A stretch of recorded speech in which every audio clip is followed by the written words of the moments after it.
Hello students, आप लोगों की रिक्वेस्ट पे आज मैं पेपर पैटर्न डाल रही हूँ कि बिजनेस स्टडीज़ का पेपर किस तरीके से आएगा। बेटा ये कुछ सैम्पल पेपर्स हैं जिसके अकॉर्डिंग आपका जो पेपर है वो इसी पैटर्न से आएगा। ठीक है बेटा, तो देखिए जो सबसे पहली बात है, आप सब जाएंगे इसमें जितने भी आपने क्वेश्चन हैं वो क्या है, हमारे कंपलसरी हैं। टोटल जो क्वेश्चन होंगे वो 23 होंगे। उनको 3 पार्ट्स में डिवाइड कर दिया जाएगा, part A, B and C.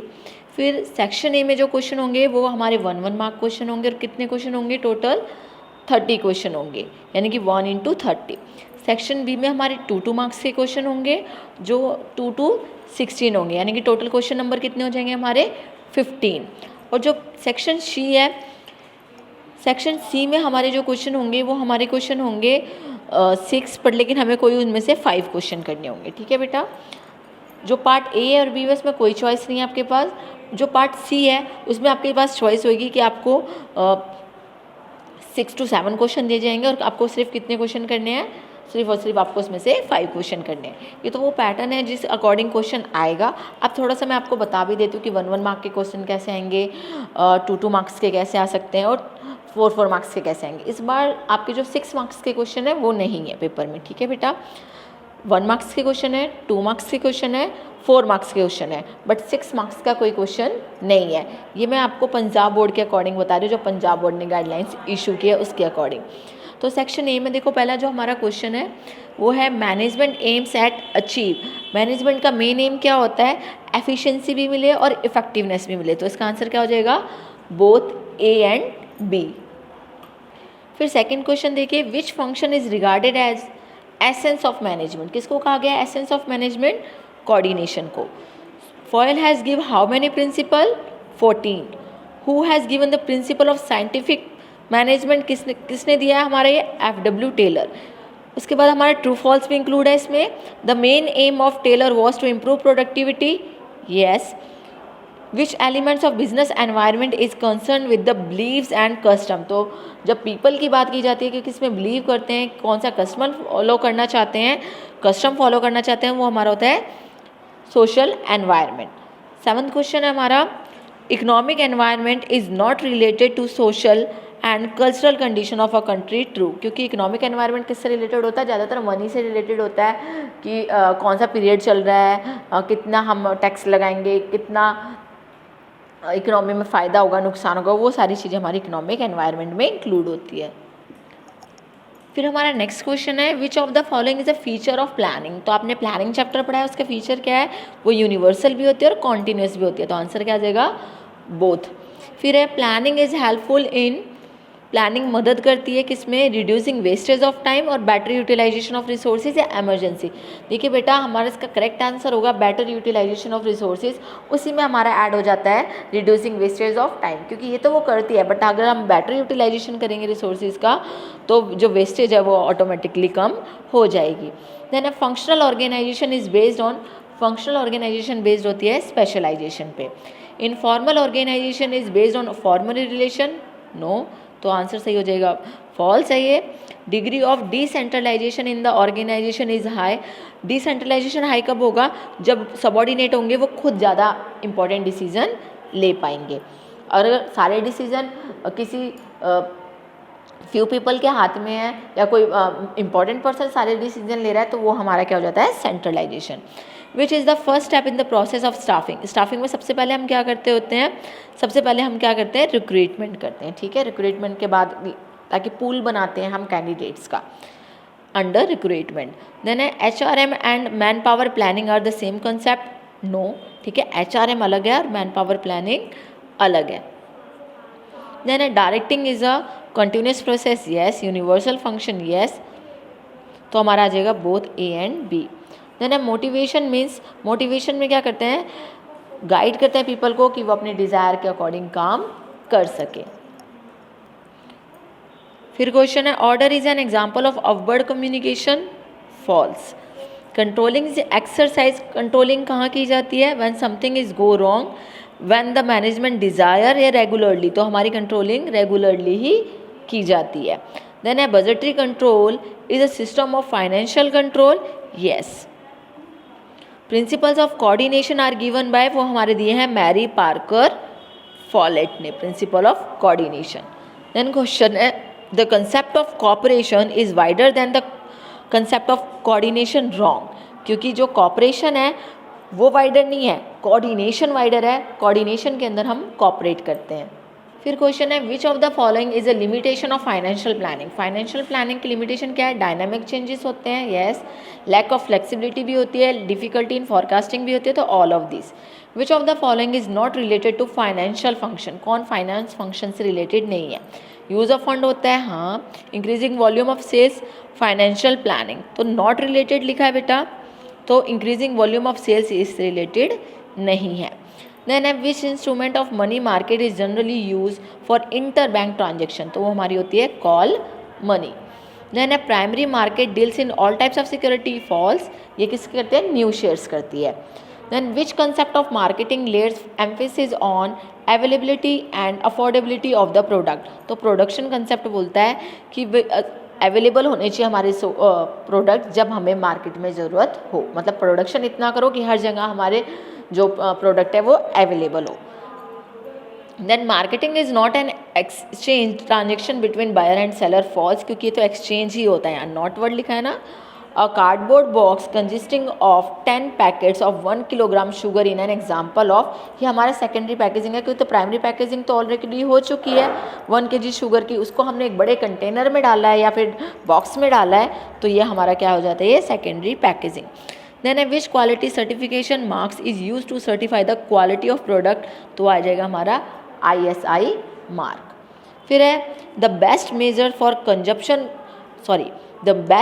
For consumer protection, consumer को प्रोटेक्ट करने के लिए हमें क्या करना चाहिए, लीगल रेमेडीज भी देनी चाहिए और कंज्यूमर को एजुकेट भी करना चाहिए, तो आ जाएगा बोथ A एंड B। तो ये तो कुछ क्वेश्चन थे जो 1 मार्क के थे। अब सेक्शन बी में हमारे टोटल 15 क्वेश्चन होंगे जो 2 मार्क्स के होंगे।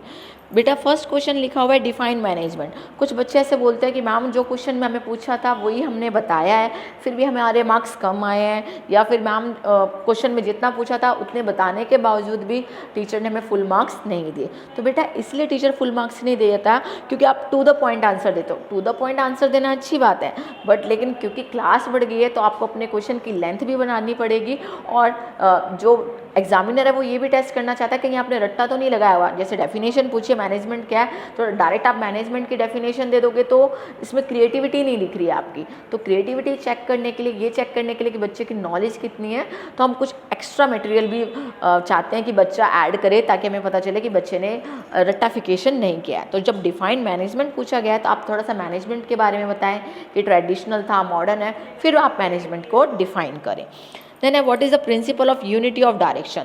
तो जो क्वेश्चन है principle of unity of direction, आप बताइए कि 14 प्रिंसिपल्स में से हैं, प्रिंसिपल्स क्यों, जो 14 प्रिंसिपल है वो किसने दिए हैं, उसके बाद आप यूनिटी ऑफ डायरेक्शन के बारे में बताना स्टार्ट करें। देखिए बेटा हर कोई ये बोलता है कि मैम क्वेश्चन में आंसर उसने भी यही लिखा, हमने भी यही लिखा, बट लेकिन हमारे मार्क्स कम आए हैं, उसके ज़्यादा हैं, इसलिए आए हैं प्रेजेंटेशन की वजह से। ठीक है, तो जितना अच्छा आप प्रेजेंट करेंगे अपना पेपर एग्जामिनर के सामने, उतने अच्छे आपके मार्क्स मिलेंगे। देन है एक्सप्लेन ब्रीफली स्केलर चेन और गैंग प्लान। तो पहले आपको बताना है कि स्केलर चेन क्या है, गैंग प्लान क्या है, फिर उसके बाद जो उसका डायग्राम है वो भी बनाना है और शो करना है उसको अच्छे से। आपको क्या करना है, जो डायग्राम है उसका ऐसे करके डायग्राम है ना, उसको भी अच्छे से एक्सप्लेन करना है। ठीक है, देन है व्हाट इज़ इकोनॉमिक एनवायरनमेंट। तो आप बताएंगे कि जो इकोनॉमिक एनवायरनमेंट है वो किसका पार्ट है, बिजनेस एनवायरनमेंट का पार्ट है। फिर आप बताएंगे इकोनॉमिक एनवायरनमेंट में क्या क्या इंक्लूड होता है और ये कैसे इफेक्ट करता है। ठीक है, मान के चलने के इससे थोड़ी सी लेंथ बढ़ सकती है, बट बेटा आप हाफ से थोड़ा कम पेज तो लिखेंगे ही, पर आप अगर टू द पॉइंट आंसर लिख देंगे तो आपको मार्क्स कम मिलेंगे ही। ठीक है, क्योंकि पेपर में आपकी क्वालिटी भी चाहिए और क्वांटिटी भी चाहिए। देन है explain essential features of a good plan. तो प्लान, जो आपका प्लान है उसके फीचर्स बताने हैं। ठीक है, कि गुड प्लान के क्या फीचर होते हैं। देन है what is mean by divisional structure. ये आपको बताना है कि डिविजनल स्ट्रक्चर क्या होता है। डिफाइन स्टाफिंग, फिर से आपको बताना पड़ेगा ये फंक्शंस ऑफ मैनेजमेंट है, स्टाफिंग में आप क्या करते हैं, सारी डिटेल बतानी है। ठीक है, मैं ये नहीं कह रही बहुत लंबा आंसर लिखना है, इतना लंबा लिखोगे तो आप पेपर कंप्लीट नहीं हो पाएगा, बट लेकिन कोशिश करना है कि जो भी एसेंशियल पॉइंट है वो मिस ना हो। Then off the job training बताने, तो आप पहले बताएंगे कि 2 तरह की ट्रेनिंग होती है, ऑफ द जॉब और ऑन द जॉब, ताकि एग्जामिनर को पता हो कि आप सिर्फ ऑफ द जॉब के बारे में नहीं जानते, आप ऑन द जॉब ट्रेनिंग के बारे में भी जानते हैं। Then define direction, same staffing की तरह इसको एक्सप्लेन करना है। देन है question control does not require any process comment. देखो बेटा, जब भी कमेंट की बात आती है तो आपको बताना पड़ता है कि जो स्टेटमेंट है वो ट्रू है या फॉल्स है, ये क्या है, ठीक है। तो लिखा हुआ है control does not require any process, तो फॉल्स, क्योंकि हम सब जानते हैं कि जो कंट्रोल है उसका भी प्रोसेस होता है। तो पहले तो आप बताएंगे no this statement is not true, फिर आप एक्सप्लेन करेंगे कि जो कंट्रोल है उसको भी प्रोसेस की नीड होती है, ठीक है। फिर कंट्रोलिंग प्रोसेस के बारे में बताएंगे। आप जितनी अच्छे से क्वेश्चंस को लिखेंगे उतने अच्छे से आपको मार्क्स मिलेंगे। तो कोशिश करनी है कि हमें अपना आंसर बेस्ट देना है। देन है डिस्कस एनी 2 फीचर्स और point of nature of coordination. देखो बेटा, इसमें 2 ही फीचर्स पूछे हैं, तो डायरेक्ट क्वेश्चन है तो आप डायरेक्ट 2 फीचर्स दिखेंगे तो भी मार्क्स मिले जाएंगे। बट नेचर ऑफ कोऑर्डिनेशन पूछा तो पहले आप थोड़ा सा इंट्रो दे कि कोऑर्डिनेशन होता क्या है, ठीक है, कोऑर्डिनेशन क्यों किया जाता है, या एक लाइन में उसको एक्सप्लेन कर दे कि कोऑर्डिनेशन की रिक्वायरमेंट क्या है, फिर आप उसका फीचर और नेचर बता सकते हैं। देन है व्हाट इज़ बिजनेस फाइनेंस। तो बिजनेस फाइनेंस के बारे में बताना है कि लाइफ ब्लड होता है ऑफ ऑर्गेनाइजेशन, फिर उसको आगे एक्सप्लेन करना है। व्हाट इज़ फाइनेंशियल मार्केट, तो बता देंगे कि किस चीज़ के लिए होते हैं ये, हम अपनी कैपिटल बढ़ाने के लिए जो कंपनीज वगैरह करती है, ठीक है। फिर उसको फाइनेंशियल मार्केट को डिफाइन करना है। State the meaning of marketing, तो पहले मार्केटिंग के बारे में बताना है। मीनिंग ऑफ मार्केटिंग आ गया है ना, या फिर डिफाइंड स्टाफिंग या डिफाइंड डायरेक्टिंग, ये सब आ जाए तो पहले आपको इनका इंट्रो देना है, थोड़ा सा बताना है कि मार्केटिंग क्या होती है। फिर आप एक राइटर की आप डेफिनेशन याद करके जाएंगे, जितने भी फंक्शंस हैं, ठीक है। जैसे आपका प्लानिंग, कंट्रोलिंग है, डायरेक्टिंग है, ऑर्गेनाइजिंग है, जो भी आपके फंक्शन है उन सब की डेफिनेशन बाय ऑथर याद करके जाएंगे। बाय चांस आप ऑथर का नाम भूल जाते हैं तो आप ऑथर का नाम ना डालें, बट डेफिनेशन बाय ऑथर याद करके जाएं। देन है what do you mean by consumer protection, तो कंज्यूमर प्रोटेक्शन के बारे में बताना है, ठीक है। आपका जो आंसर होना चाहिए मे बी हाफ पेज के तो होना ही चाहिए एक आंसर, ठीक है, जो आपकी शीट होती है। हाफ पेज से थोड़ा कम भी हो सकता है, बट लेकिन हाफ पेज होना चाहिए, ठीक है। देन आपका section C attempt any 5 questions, ठीक है बेटा। तो आप देखो, जो आपकी जो सारी क्रिएटिविटी है वो इन क्वेश्चंस में दिखती है, 4 मार्क्स के क्वेश्चंस में। तो कोशिश करनी है कि जो पॉइंट है, मेन पॉइंट, वो भी कहीं ना छूटे, क्वांटिटी ही ना बढ़ाओ, क्वालिटी भी लिखो, और जो एग्जामिनर है उससे आप ज़्यादा एफर्ट्स ना करवाओ, ठीक है। जैसे डायरेक्ट क्वेश्चन पूछा है, discuss in brief 4 characteristics of nature of management, तो आप पहले मैनेजमेंट के बारे में थोड़ा सा बताएं, फिर उसके जो करेक्टरिस्टिक्स हैं, क्योंकि आपसे 4 पूछे तो आप 4 ही बता दे तो आंसर खत्म, नो। करेक्टरिस्टिक्स पूछे हैं तो आपको एक डायग्राम के थ्रू बताना है इसके 5 और 6 करेक्टरिस्टिक्स, ठीक है। फिर उनमें से किसी 4 को एक्सप्लेन कर दो, लास्ट में कंक्लूजन लिखो, ठीक है। हमेशा कोशिश करो कि जो आपने लिखा है उसको सम अप करके नीचे लिख सको कि मैनेजमेंट क्यों ज़रूरी है, इसके फीचर्स में ये सारी चीज़ें, ठीक है। कोशिश करनी चाहिए कि 5 से 6 लाइन का आप कंक्लूजन डालें। इससे क्या होता है, इंप्रेसिव लगता है आपका पेपर, की एग्जामिनर को लगता है कि हाँ बच्चा कुछ जानता है, ठीक है, रट्टाफिकेशन नहीं है। Then discuss features of formal organisation, same ये वही बात है, पहले फॉर्मल ऑर्गेनाइजेशन के बारे में बताना है, देन डायग्राम के थ्रू उसके कुछ फीचर्स एक्सप्लेन करने हैं, और मिनिमम 6 तो आप एक्सप्लेन करें। जहाँ पे कुछ नहीं लिखा, 4 लिखा है तो 4 ठीक है, बट जहाँ कुछ नहीं लिखा तो कम से कम 6 तो एक्सप्लेन करें। Then a vigilant eye is the only feature of a good control system, तो आंसर आ जाएगा नो। हाँ, विजिलेंट आई जो है वो फीचर है गुड कंट्रोल सिस्टम का, बट ओनली फीचर नहीं है, इसके और भी फीचर है। तो उसको अटेंड करने का तरीका ये है कि पहले आप उस स्टेटमेंट को बोलो, no, a vigilant eye is not only the feature of the good control system, it has many other features, ठीक है। बताना है कि और भी फीचर्स हैं, उसमें भी आप विजिलेंट आई को भी शो कर दे और बाकी फीचर्स भी एक्सप्लेन कर दे, और फिर नीचे फिर से कंक्लूजन देना है, ठीक है। देन क्वेश्चन है what are capital structure and capital gearing, तो आपको पहले कैपिटल स्ट्रक्चर और कैपिटल गियरिंग के बारे में बताना है, ठीक है, कि क्या होते हैं। क्योंकि 4 मार्क्स का क्वेश्चन है तो कैपिटल गियरिंग का क्या रोल है, कैपिटल स्ट्रक्चर का क्या रोल है, इसको भी एक्सप्लेन करें। देन है व्हाट इज़ फाइनेंशियल मार्केट, तो बताना है आपको, डायरेक्ट फाइनेंशियल मार्केट ऐसे नहीं कर देना, पहले फाइनेंशियल मार्केटिंग बताना है, फिर थोड़ी सी उसकी नीड एक्सप्लेन करनी है, फिर जो उसका फंक्शंस हैं, पहले आपने क्या क्या फाइनेंशियल मार्केट के बारे में बता दिया, उसकी थोड़ी सी नीड बता दी, फिर नेक्स्ट अलग से टॉपिक डाल के लिखना है उसमें फंक्शंस ऑफ फाइनेंशियल मैनेजमेंट, फिर थोड़ा सा बताना है इसके फंक्शंस के बारे में, ठीक है, और फिर नीचे 5 और 6 उसके एक्सप्लेन करके फंक्शंस, कोशिश करना कि डायग्राम के थ्रू अच्छे से बना के एक्सप्लेन करो, ठीक है। डायग्राम के थ्रू आपका अट्रैक्टिव भी लगता है और एग्जामिनर का टाइम भी बचता है, ठीक है। तो एग्जामिनर को पता चल जाता है बिना बहुत सारा डिटेल जाने कि बच्चे को पेपर आता है। देन है what is marketing and briefly explain any 4 advantages of marketing, तब बताना है कि मार्केटिंग क्या होती है और उसके एडवांटेजेस क्या है। तो वही पहले मार्केटिंग को अच्छे से डिफाइन कर देना है, फिर उसके एडवांटेजेस लिखे हैं ना मार्केटिंग के, तो पहले कुछ एक्सप्लेन कर दीजिए, 6 मान के चले लिख दीजिए आपके एडवांटेजेस हैं और उनमें से किसी 4 को एक्सप्लेन कर दीजिए ना, और लास्ट में आपको कंक्लूजन डालना है। मैं बार बार कंक्लूजन की बात इसलिए कर रही हूँ क्योंकि हमें सम अप करना होता है अपना। कंक्लूजन ना भी डाल के आप लास्ट में 5-6 लाइन उसके बारे में लिख दें, वो काफ़ी रहती हैं। देन है why is consumer protection required, give any 4 reasons. तो पहले आपको कंज्यूमर प्रोटेक्शन की नीड बतानी है कि क्यों ज़रूरी है, इससे एक्सप्लॉयटेशन बचाया जा सकता है, या जो भी आप इसमें पॉइंट डालेंगे। फिर जो मेन रीजंस हैं उनको हाईलाइट करना है, ठीक है बेटा। कोशिश ये करना कि पेपर अच्छे से कंप्लीट हो जाए, और जब पेपर कंप्लीट हो जाए और आपके पास टाइम बचा हुआ है तो उसके बाद आप अपने पॉइंट्स को हाईलाइट करना स्टार्ट कर दें। देखिए बेटा, हाईलाइटेड पॉइंट का फ़ायदा ये होता है कि जो एग्जामिनर पेपर चेक करता है ना, तो डायरेक्ट उसकी नज़र उस पॉइंट पे पड़ जाती है, तो उसको बहुत सारे कुछ डिटेल देखने की नीड नहीं होती, ठीक है।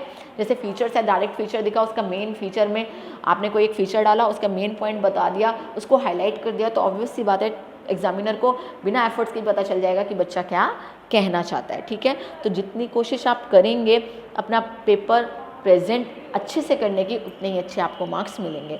तो आई होप कि ये जो मैंने आपको सैम्पल पेपर के थ्रू समझाया वो आपके लिए बेनिफिशियल रहे और आप अपना पेपर अच्छे से अटैम्प्ट करें। Thank you students.